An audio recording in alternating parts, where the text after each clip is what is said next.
Assalamualaikum warahmatullahi wabarakatuh. Alhamdulillah alladzi an'ama alaina bi ni'matil iman wal islam wal ihsan.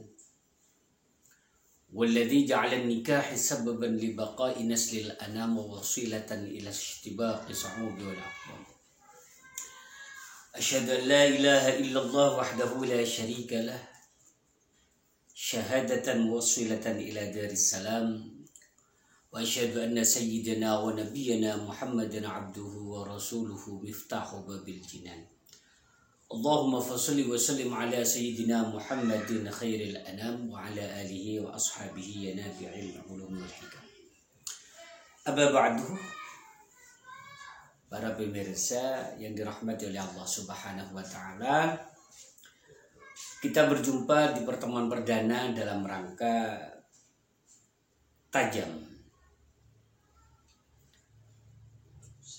Tausiah Jumat Mubarak,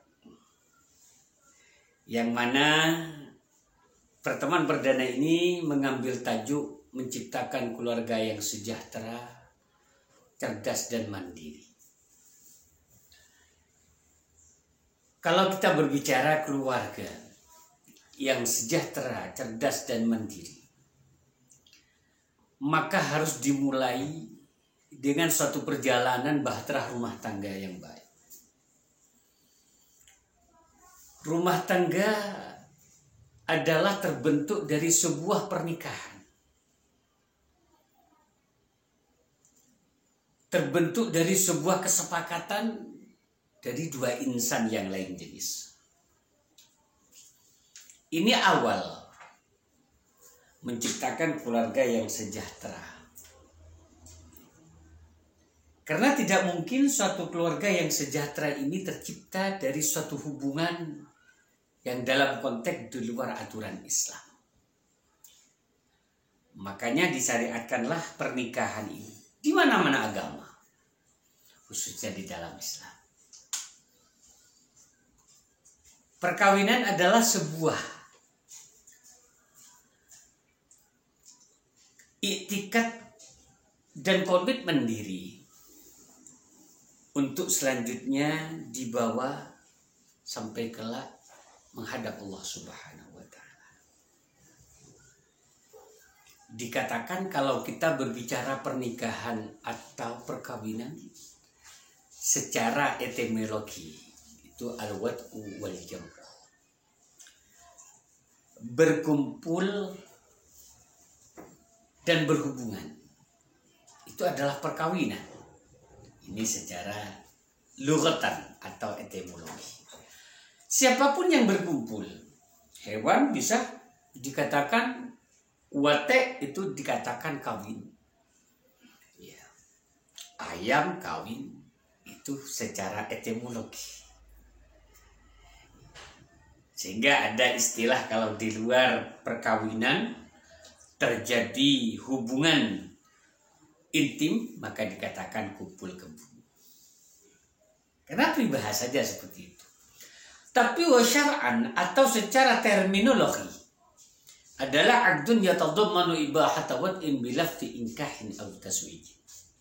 Sebuah kesepakatan, sebuah akad yang menyebabkan dua insan berlainan jenis ini diperbolehkannya untuk berhubungan. Dalam artian yaitu melakukan akad nikah dengan qabiltu nikahaha wa tazwijaha.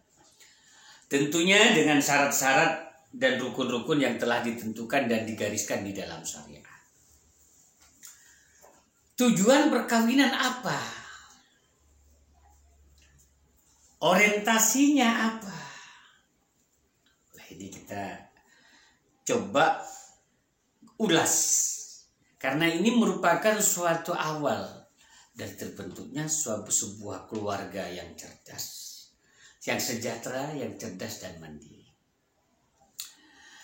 Orientasinya pernikahan dikatakan oleh Syekhna Muhammad Khalil bin Abdul Latif di dalam matan kitab beliau Silahu fi Bayanin Nikah, yaitu al-istimta'u mar'atul jamilah ghaddul basar amma la yahilu lin-nadhar wa waladun salih yad'ulah.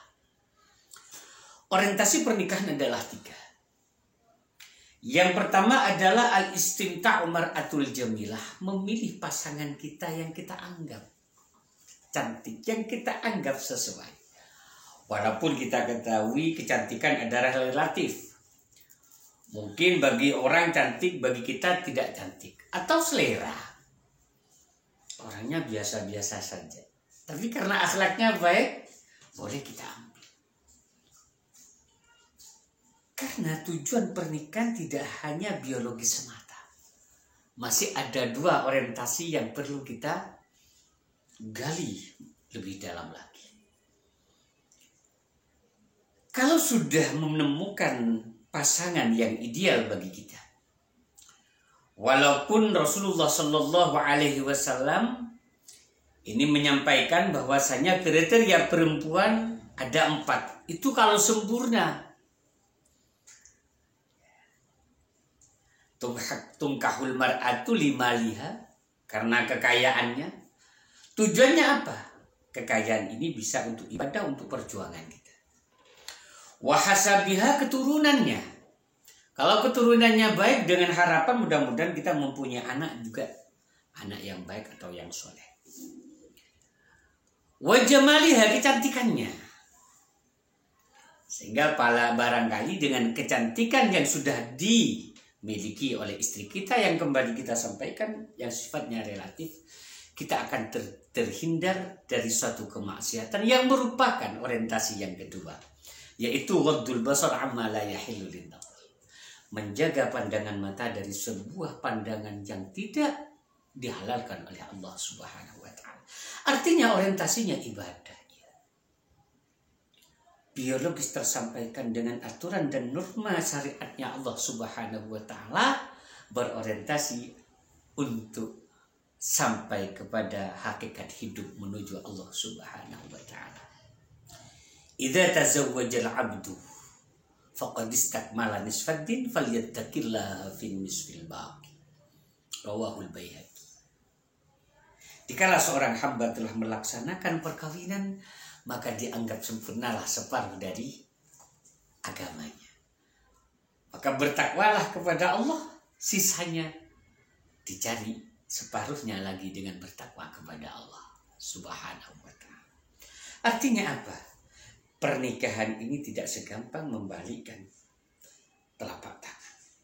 Tapi juga tidak terlalu sulit yang kita bayangkan sehingga kita takut untuk menjalankan pernikahan. Tidak. Normal-normatif saja. Jangan kita anggap terlalu remeh. Jangan kita anggap terlalu sulit. Ingat, la yukallifullahu illa wus'aha dan illa ma'atah. Pastilah Allah memberikan sesuatu apa yang terjadi kepada kita sesuai dengan kemampuan kita, dengan ukuran kita. Berangkat dari perjalanan itu, maka ending dari pernikahan adalah wa waladun sholih alladzi yad'u. Anak yang soleh yang akan mendoakan kita dikala kita memejamkan mata menghadap keharibaan Allah Subhanahu wa taala. Anak yang soleh tidak mungkin kita dapati dikala kita tidak memberikan sebuah contoh yang baik juga. Tidak mungkin anak yang soleh akan lahir dikala kita memberikan nafkah yang tidak halal, yang merupakan kewajiban dari seorang suami. Keluarga yang sejahtera, keluarga yang masing-masing memberikan hak dan kewajiban. Kewajiban seorang suami yang 5 merupakan hak dari seorang istri. Nafkah. Yang pertama mahar. Yang kedua nafkah lahir batin. Sejauh mana kita memberikan nafkah? Sejauh yang kita bisa. Kita usaha. Sesuai dengan kemampuan kita, sesuai dengan profesi kita. Dikala kita mempunyai kewajiban mengajar, ya sudah mengajar. Dari mengajarlah nanti kita memberikan nafkah. Yang bekerja serabutan, dengan serabutan itu kita memberikan nafkah. Jadi tidak wajib dalam satu profesi. Disesuaikan dengan kemampuan kita. Dan juga tidak ditentukan harus memberikan berapa, tidak juga. Yang kedua dan yang ketiga, kalau toh kita diberikan kemampuan oleh Allah, kita harus memberikan pakaian kepada istri kita, kewajiban kita. Pakaian yang tidak keluar dari norma Islam.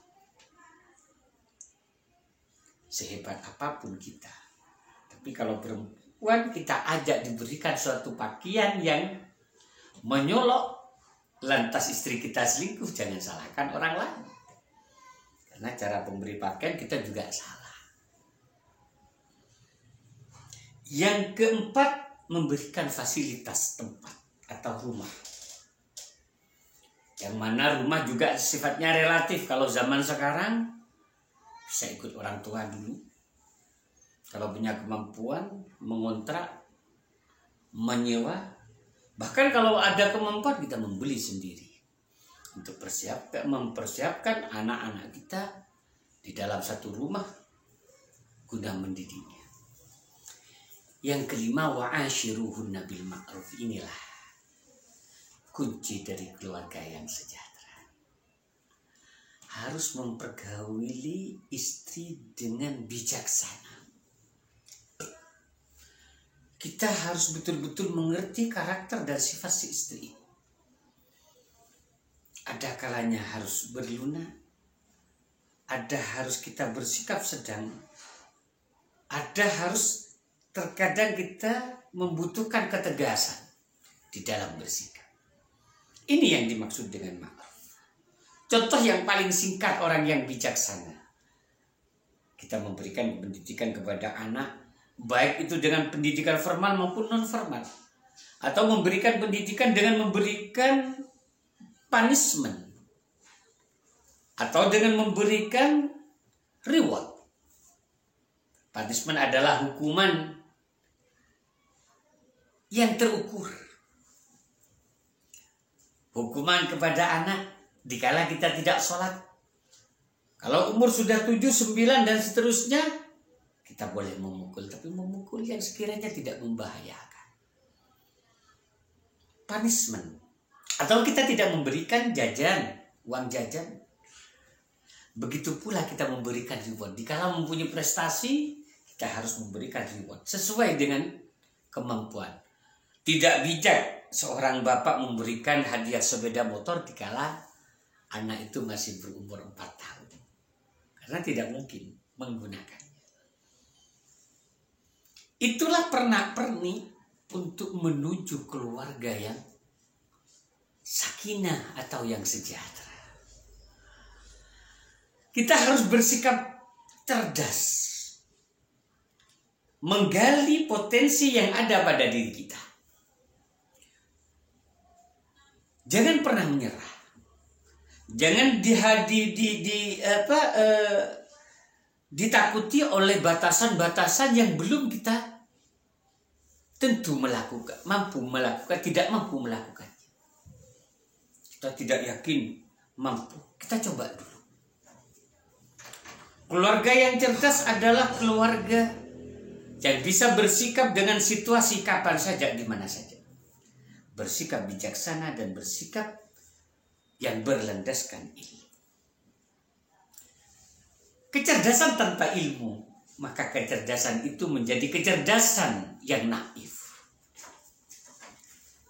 Kecerdasan yang bisa saja kecerdasan itu membawa kita ke tempat atau ke jalan yang tidak baik.